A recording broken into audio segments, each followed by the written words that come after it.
Hello and welcome to my channel. I am Nitish Sharma. तो आज की वीडियो नीट एस्पिरेंट्स के लिए बहुत इंपॉर्टेंट होने वाली है, क्योंकि आज हम बात करेंगे कुछ ऐसी गलतियों की जो नीट एस्पिरेंट्स अपने जर्नी के टाइम पर करते हैं, जिनकी वजह से वो अपने सिलेक्शन से और दूर होते रहते हैं।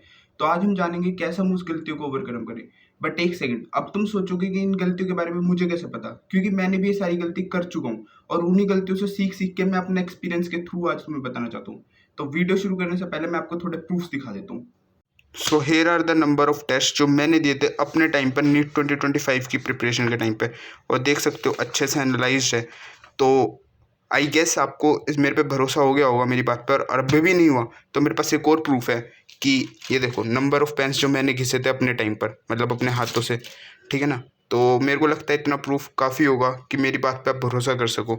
और ऑल्सो एक बात मैं ऐड करना चाहता हूँ कि अगर आज की वीडियो आपने पूरी देख ली तो आपके सिलेक्शन के चांस 10% से बढ़ सकते हैं, अनलेस आप पहले ही आपके सिलेक्शन के चांस 100% ना हो तो इतना ओवरव्यू काफ़ी होगा। तो चलिए फिर शुरू करते हैं। एक बात और भाई, कि मतलब ये वीडियो ऐसी नहीं कि मतलब आपको यूट्यूब पे देखने को मिल जाएगी, क्योंकि ये वीडियो मैंने अपने एक्सपीरियंस, अपने जो मैंने खुद पे गलती करी थी उस एक्सपीरियंस पे बनाई है। तो ये वीडियो आपको कुछ वैल्यूबल चीज़ें बता कर जाएगी, ऐसा नहीं होगा कि आपका टाइम वेस्ट होगा। तो वीडियो आखिरी तक देखना, ठीक है ना, और लास्ट वाली टिप बिल्कुल मिस मत करना। तो बात करते हैं नंबर 1 गलती की जो नीट एस्पिरेंट करते हैं, वो है टेस्ट सीरीज।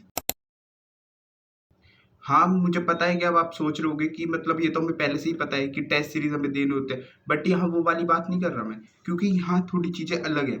यहाँ पे मैं अपनी कहानी बताता हूँ। मैं लास्ट ईयर लाइब्रेरी जाता था, तो वहाँ पर एक भाई ने मुझे बताया था जो कि सेकंड रो पर था। उसने मुझे अपने एक्सपीरियंस से बताया था कि मतलब एक टेस्ट सीरीज ऐसी लो कि जिसमें सिलेबस थोड़ा कोचिंग से पीछे चल रहा हो, जिससे तुम्हारा पर्पसली वो चीज़ें रिवाइज होती जाए जो तुम मतलब टेस्ट में क्या होगा, मतलब एक बारी अगर आपने कोचिंग में वो चीज पढ़ ली, उसका एक टेस्ट हो गया। अब उसके बाद जो आगे सिलेबस होगा, हम उसका टेस्ट होगा दूसरा। तो जो पिछला सिलेबस है वो फिर हमें ऐसे रिवाइज करना पड़ता है। बट अगर जब तक हम पे कोई प्रेशर ना हो, ये भाई मैंने तो एक्सपीरियंस करता हूँ, मुझे तुम्हारा नहीं पता, क्योंकि जब तक हमारे सर पे एक प्रेशर ना हो कि हाँ मुझे इस टाइम तक ये चीजें खत्म करनी है, तो फिर वो चीजें फिर पोस्टपोन्ड होती ही रहती है। तो अगर एक टेस्ट सीरीज होगी जो मतलब पीछे सिलेबस में चल रही होगी, जो हम पढ़ चुके हैं उससे कम से कम एक दो टॉपिक्स पीछे जो चल रही होगी, अगर एक दो चैप्टर पीछे चल रही होगी, तो उसका बेनिफिट हमें होगा, क्योंकि फिर लास्ट टाइम पे हमें रिवीजन की दिक्कत नहीं आएगी। पर्सनली मैंने खुद ऐसा किया था। मैंने पीडब्ल्यू की एमआईपी ली थी, जो कि यकीन 3.2 के बैच से चलती थी, मतलब जो 3.2 में शेड्यूल चलता था उसमें, और मैं पर्सनली पढ़ा था 2.0 से। तो जो आगे चीजें चलती थी, मैं यकीन, मेरे जो ऑनलाइन टेस्ट थे मैंने वो भी दिए थे, और फिर जो ऑफलाइन टेस्ट में पीडब्ल्यू एमआईपी पे देता था वो भी था। तो फिर मेरा ऐसे मतलब लास्ट में फिर मेरे को बिल्कुल भी रिवीजन की दिक्कत नहीं हुई। तो ये प्रथा कंटिन्यू है। उन्होंने मुझे बताया, मैं तुम्हें बता रहा हूँ, तुम भी आगे 2 लोगों को बताना, ठीक है ना। तो अब बात करते हैं हमारी नंबर 2 गलती की जो बच्चे करते हैं, वो है शॉर्ट नोट से पढ़ना। भाई सुनो मेरी बात, शॉर्ट नोट्स तब काम में आते हैं जब मतलब भाई बिल्कुल अब ऐसा है कि फुल सिलेबस टेस्ट चल रहे हैं। अब तुम्हारे पास इतना ज्यादा टाइम तो है नहीं कि अब तुम पूरा का पूरा सिलेबस बैठ के रिवाइज करना चाहोगे, ठीक है ना। और क्लास नोट्स भाई अगर तुमने अच्छे से भाई बिल्कुल डीप, जब तक क्लास नोट्स तुम अपने हाथों से आंख बंद करके ना लिख दो, मैं पर्सनली रिकमेंड करूंगा कि आप क्लास नोट्स से ही पढ़ो, बार बार बार बार बार बार क्लास नोट्स के ही क्वेश्चन लगाओ बार बार, क्योंकि भाई क्लास नोट्स में कुछ ऐसे स्पेशल कॉन्सेप्ट्स भी होते हैं जो कि सिर्फ स्पेशली हमें कोई एक स्पेशल टाइप के क्वेश्चन सोल्विंग करने के लिए बताए जाते हैं। और अगर हम क्लास नोट्स मिस कर देंगे रिवाइज करना, तो हमारा वो कॉन्सेप्ट भी मिस हो जाएगा। तो शॉर्ट नोट्स बुरी चीज नहीं है, शॉर्ट नोट्स बनाओ, बट भाई जब लंबा सिलेबस आ रहा हो ना, बड़ा सिलेबस आ रहा हो, तब उसे यूज करो। अगर मान लो आप, अब मान लो जैसे कि आपका वर्क एनर्जी पावर का सिंपल एक चैप्टर का आ रहा है, और मान लो 2 चैप्टर का आ रहा है, ठीक है ना। तो यार ऐसा तो नहीं होगा कि अब तुम पूरे दिन में 2 चैप्टर रिवाइज नहीं कर सकते यार अपनी क्लास नोट से। बेशक मैं मानता हूँ लॉन्ग नोट्स जो होते हैं, हमारे क्लास नोट्स जो होते हैं वो लेंदी होते हैं, हमें उनका एक एक क्वेश्चन अपने हाथों से ऑलरेडी सोल्व करना होना चाहिए, ठीक है ना। और भाई बिलीव करो कि वही क्लास नोट्स के क्वेश्चन आते हैं, ठीक है ना। शॉर्ट नोट्स अच्छी चीज है, बहुत अच्छी चीज है भाई, लेकिन मैं देखता था जब मैं लाइब्रेरी जाता था, तो भाई 2-4 बच्चे ऐसे थे कि मतलब कल मान लो टेस्ट है, कल मान लो 2 चैप्टर का टेस्ट है, तो वो क्या करते थे, सिर्फ अपना शॉर्ट नोट्स खोलते थे, और उनको मतलब पूरा रिवाइज करने में अराउंड 2-3 घंटे लगते थे। और भाई पर्सनली मैं बात करूं, मैं सिर्फ फिजिक्स की बात नहीं कर रहा, मतलब बायो जूलॉजी जो भी पूरा सिलेबस आता था, मुझे आराम से एनसीईआरटी पढ़ के आराम से मुझे लगते थे 7-8 घंटे।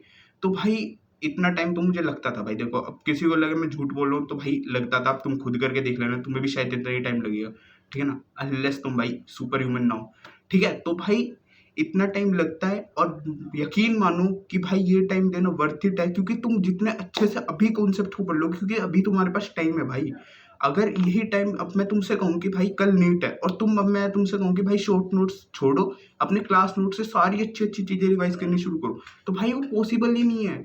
तो इसका एक ही उपाय है कि भाई अपने क्लास नोट्स को अभी पक्का कर लो। अगर कोई तुमसे लिखवाना चाहे तो एनसीईआरटी की तरह तुम अपने क्लास नोट्स के सारे क्वेश्चन, मतलब याद नहीं करना, बट एक वो हो जाता है ना, एक पता चल जाता है कि अब इसके बाद ये वाला क्वेश्चन है, इसके बाद ये वाला क्वेश्चन है। ठीक है ना, तो भाई ऐसा कर लो। ठीक है, तो अब बात करते हैं हमारी तीसरी गलती के बारे में। तो तीसरी गलती है हमारी भाई, एनसीईआरटी इज मस्ट। अब भाई तुम अगेन सोचोगे कि यार ये तो कॉमन चीजें बताया जा रहा है, बट भाई बिलीव मी भाई, यही दो चार चीजें हैं जो कि तुम गलतियां करते हो। भाई तुम क्या, मैंने खुद ने गलती करी थी भाई, मैंने एनसीईआरटी निगलेक्ट कर दी थी। इनफैक्ट मैंने इनऑर्गेनिक की एनसीईआरटी नहीं पढ़ी थी, मैंने सिर्फ डी ब्लॉक और पी ब्लॉक की एनसीईआरटी जो नहीं बची थी, बस मैंने वो ही पढ़ी थी भाई। और मैंने पी ब्लॉक की एनसीईआरटी नहीं पढ़ी, तो इसका नतीजा क्या हुआ कि नीट 25 में जो वो स्टेटमेंट बेस्ड क्वेश्चन आया था, मेरे से नहीं हुआ। तो भाई ये तो ऑब्वियसली पॉसिबल था, जो कि मुझे पता है, हाँ पीरियोडिक से भी लिंक था, बट भाई उस टाइम कॉन्सेप्ट, मतलब उस टाइम क्लिक करा ही नहीं। तो भाई यही है भाई, एनसीईआरटी मस्ट है, एनसीईआरटी ही मस्ट है। और तुमने आज नीट 25 का पेपर देख भी लिया होगा कि पूरा का पूरा एनसीईआरटी से आता है। तो अब हम बात करेंगे अपनी चौथी गलती के बारे में। भाई चौथी गलती कोई मतलब इतनी मेजर नहीं है, बट हाँ यार बच्चे करते हैं, इनफैक्ट मैं खुद भी करता था, तभी मैं आपको बता रहा हूँ।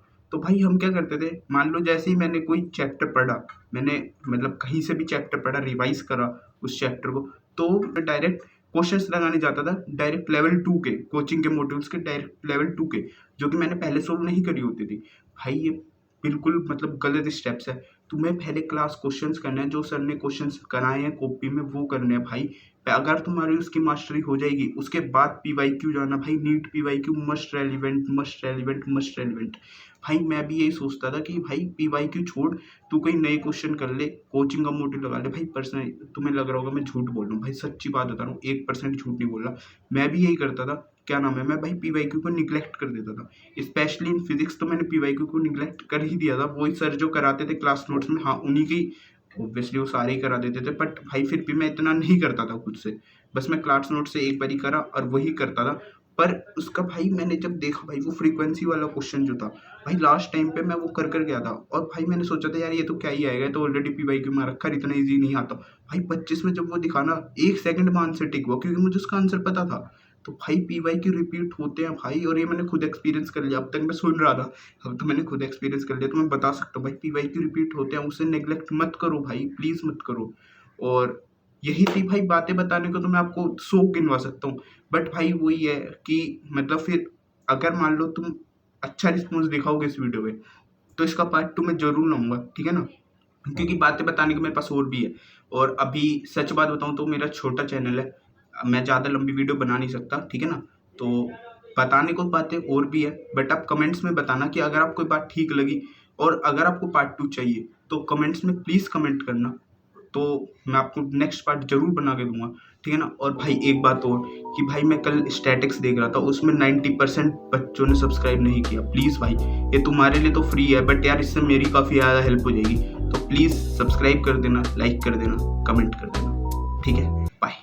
हाँ थोड़ा पापी मैं गाली देता काफी, पर जिंदगी में बढ़ने के लिए कभी न चाटी थी।